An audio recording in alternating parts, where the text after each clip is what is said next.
program e-learning kali ini tentunya kita mempunyai materi yang cukup menarik, yaitu mengenai konsep dasar basic life support yang langsung akan disampaikan oleh Ibu Eva Rosdiana SST MKM.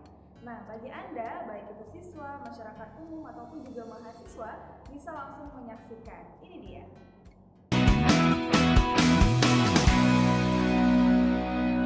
Assalamualaikum warahmatullahi wabarakatuh. Jumpa lagi dengan saya Eva Rosdiana SST MKM dalam program e-learning Universitas Muhammadiyah Indonesia. Oke, pada pertemuan hari ini kita akan membahas mengenai konsep dasar basic life support.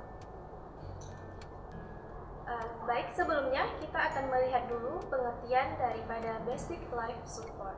Basic life support atau biasa disebut dengan bantuan hidup dasar atau disingkat dengan BHD adalah suatu tindakan penanganan yang dilakukan dengan sesegera mungkin dan bertujuan untuk menghentikan proses yang menuju kematian.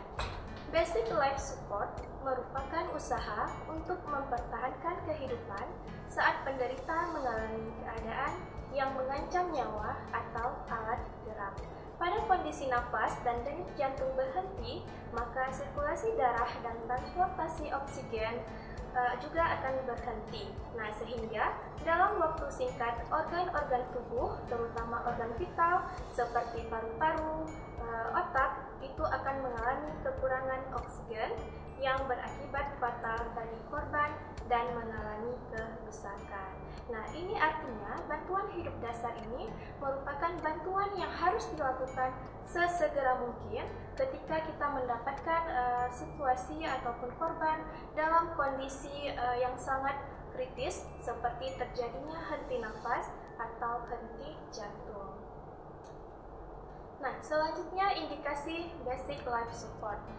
BLS dilakukan untuk kondisi-kondisi seperti yang pertama adalah henti nafas atau respiratory arrest. Henti nafas ditandai dengan tidak adanya gerakan dada dan aliran udara pernapasan dari korban atau pasien. Henti nafas merupakan salah satu kasus yang harus dilakukan tindakan bantuan hidup dasar. Nah, pada kondisi normal kita akan melihat seseorang apabila dapat bernafas itu terlihat dari pergerakan dadanya. Nah, namun pasien ataupun korban dengan kondisi tidak bernafas itu kita dapat menandai dengan tidak adanya gerakan pada rongga dadanya. Nah, henti nafas ini dapat terjadi pada kondisi yang pertama, tenggelam. Ketika seseorang tenggelam, maka akan mengalami dua kondisi. Yang pertama disebut submersi.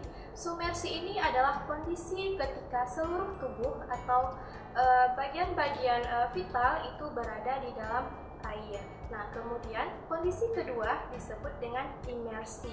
Imersi ini adalah kondisi ketika saluran pernafasan di dalamnya terdapat air, sehingga pada kedua kondisi ini akan menyebabkan oksigen terhambat masuk ke dalam paru-paru. Nah, akhirnya paru-paru tidak dapat melakukan tugasnya, yaitu memberikan pernafasan. Nah, kemudian kondisi yang dapat menyebabkan henti nafas adalah stroke. Nah, stroke ini adalah suatu kondisi di mana terjadinya kerusakan pada sebagian otak, sehingga apabila otak mengalami kerusakan juga akan berpengaruh terhadap kerja organ-organ vital lain seperti paru-paru, sehingga paru-paru tidak dapat melaksanakan fungsinya. Kemudian obstruksi jalan nafas atau terjadinya penyumbatan jalan nafas yang menyebabkan korban tidak dapat bernafas dengan normal atau dengan spontan. Nah, kemudian overdosis obat-obatan juga dapat menyebabkan terjadinya henti nafas. Nah, obat-obat yang dimaksud di sini bisa seperti obat-obat penenang jenis lorazepam atau lainnya. Kemudian tersengat listrik ternyata juga dapat menyebabkan henti nafas. Nah, kemudian infak miokard atau kerusakan pada otot-otot jantung. Kemudian tersambar petir juga dapat menyebabkan henti nafas disebabkan karena ketika seseorang tersambar petir maka akan mengalami atau menyebabkan beberapa organ vital mengalami rusak parah. Nah, selanjutnya, koma akibat berbagai macam kasus. Pada awal henti napas, oksigen masih dapat masuk ke dalam darah untuk beberapa menit dan jantung masih dapat mensirkulasikan darah ke otak dan organ vital lainnya. Jika pada keadaan ini diberikan bantuan nafas, maka akan sangat bermanfaat agar korban dapat tetap hidup dan mencegah henti jantung. Oke, kemudian situasi kedua yang bisa kita lakukan BLS adalah henti jantung atau cardiac arrest. Pada saat terjadi henti jantung, secara langsung akan terjadi henti sirkulasi. Henti sirkulasi ini akan dengan cepat menyebabkan otak dan organ vital kekurangan oksigen. Pernapasan yang terganggu atau tersengal-sengal merupakan tanda awal akan terjadinya henti jantung. Nah, ini ada beberapa penyebab henti jantung.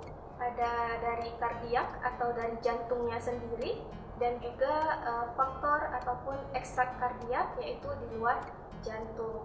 Nah, dari kardiak atau jantung itu yang pertama adalah penyakit jantung koroner. Kemudian aritmia atau gangguan detak jantung, kemudian kelainan katup jantung, kemudian tamponet jantung, dan pecahnya aorta. Nah, sebagaimana kita ketahui, aorta ini merupakan salah satu pembuluh darah yang terbesar di dalam tubuh manusia.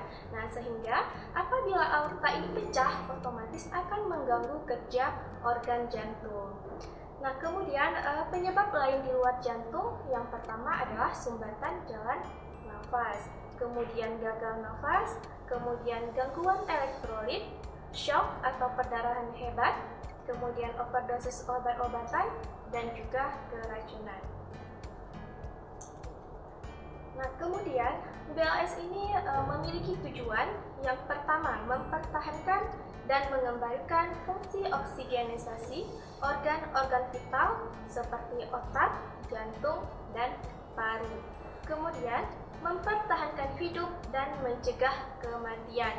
Nah, jadi pada kondisi gawat darurat, pasien yang mengalami henti jantung atau henti nafas apabila segera dilakukan bantuan hidup dasar seperti CPR atau pemberian nafas buatan, nah maka itu dapat mempertahankan hidupnya dan mencegah kematian. Kemudian tujuan yang ketiga, mencegah komplikasi yang bisa timbul akibat kecelakaan seperti fraktur dan sebagainya. Kemudian, mencegah tindakan yang dapat membahayakan korban. Nah, misalnya pada saat awal itu korban hanya mengalami henti nafas. Nah, tetapi dengan ada bantuan hidup dasar segera, maka kita dapat mencegah korban ke kondisi yang lebih kritis, yaitu henti jantung. Selanjutnya, tujuan BLS adalah melindungi orang yang tidak sadar. Kemudian juga mencegah berhentinya sirkulasi atau berhentinya respirasi atau pernapasan. Kemudian, memberikan bantuan eksternal terhadap sirkulasi dan ventilasi dari korban yang mengalami henti jantung atau henti nafas melalui resusitasi jantung paru atau biasa disingkat dengan RGP. Nah, jadi RGP ini merupakan tindakan ataupun bantuan yang dilakukan secara eksternal atau di luar tubuh. Nah, ini adalah tabel ketepatan waktu pelaksanaan BLS. Nah, jadi bantuan hidup dasar ini harus dilakukan sesegera mungkin karena apabila mengalami keterlambatan 1 menit saja, kemungkinan berhasil dari 100% berubah menjadi 98%. Nah, kemudian apabila terlambat 2 menit, maka kemungkinan berhasil dari 100 orang ataupun 100% menjadi 50%. Dan apabila terlambat 10 menit, maka dari 100% hanya akan selamat, yaitu 1%. Jadi, ketepatan waktu dalam pelaksanaan BLS ini harus dan sangat-sangat penting untuk kita perhatikan.